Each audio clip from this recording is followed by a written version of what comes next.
அன்புக்குரிய தேவனுடைய பிள்ளைகளே, ஆண்டவராகிய இயேசு கிறிஸ்துவின் நாமத்தினாலே இந்த காலை பொழுதிலே உங்களை நாங்கள் வாழ்த்துகிறோம். இந்த நாளுக்குரிய ஆண்டவருடைய வார்த்தையை நாம் வாசிப்போம். யாத்திராகமம் 14வது அதிகாரம் 14வது வசனம். கர்த்தர் உங்களுக்காக யுத்தம் பண்ணுவார், நீங்கள் சும்மா இருப்பீர்கள்.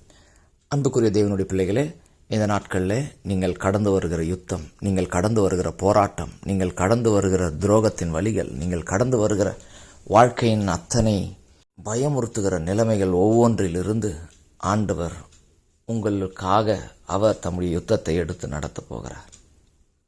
அநேக சமயத்தில் இந்த போராட்டத்தை எப்படி மேற்கொள்வேன், இந்த ஜனங்களை எப்படி சமாளிப்பேன், எனக்கு விரோதமாக எப்பொழுது பார்த்தாலும் பேசி கொண்டிருக்கிறார்கள், எனக்கு விரோதமாக ஏதாகிலும் சதித்திட்டம் தீட்டி கொண்டிருக்கிறார்கள், எனக்கு துரோகம் செய்வதற்காக அவர்கள் கங்கணம் கட்டி கொண்டிருக்கிறார்கள் என்று அவர்களுக்கு விரோதமாய் முறுமுறுத்து கொண்டு இருக்கிறீர்களா? இந்த நாளில் அவர்களை பற்றி யோசிப்பதை நீங்கள் விட்டு விடுங்கள்.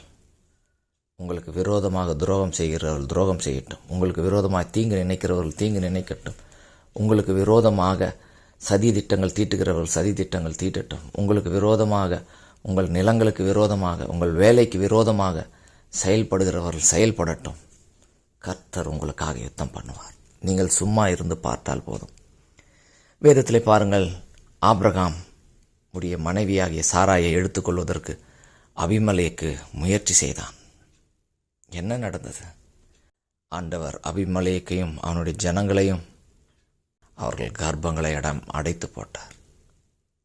ஆம், கர்த்தருடைய பிள்ளைகளுக்கு விரோதமாக, கர்த்தரை ஆராதிக்கிறவர்களுக்கு விரோதமாக, தேவனுக்கென்று உண்மையாய் வாழ்கிறவர்களுக்கு விரோதமாக இன்றைக்கு தீங்கு நினைத்து ஜெயித்தது போல தெரியலாம். ஆனால் ஆண்டவர் அவர்களுக்காக யுத்தம் பண்ணுவார். சகரியா தீர்க்கதரிசன புத்தகம் இப்படித்தான் ஆண்டவருடைய வார்த்தை சொல்லுகிறது. உன்னை தொடுகிறவன் என் கண்மணியை தொடுகிறான். நம் மீது கை போட்டால் அது ஆண்டவருடைய கண்களில் விரலை விடுவது போல அதற்கு சமமானது. அவருடைய கண்களில் விரலை விட்டு சும்மா இருக்க முடியுமா என்ன? முடியாது. மொர்தெகாயை பாருங்கள், அவனை ஒழித்து கட்ட வேண்டும், அழித்து விட வேண்டும், அவனுடைய ஜனங்களை அழித்து விட வேண்டும் என்று சொல்லி ஆமான் கங்கணம் கட்டி கொண்டு திரிந்தான்.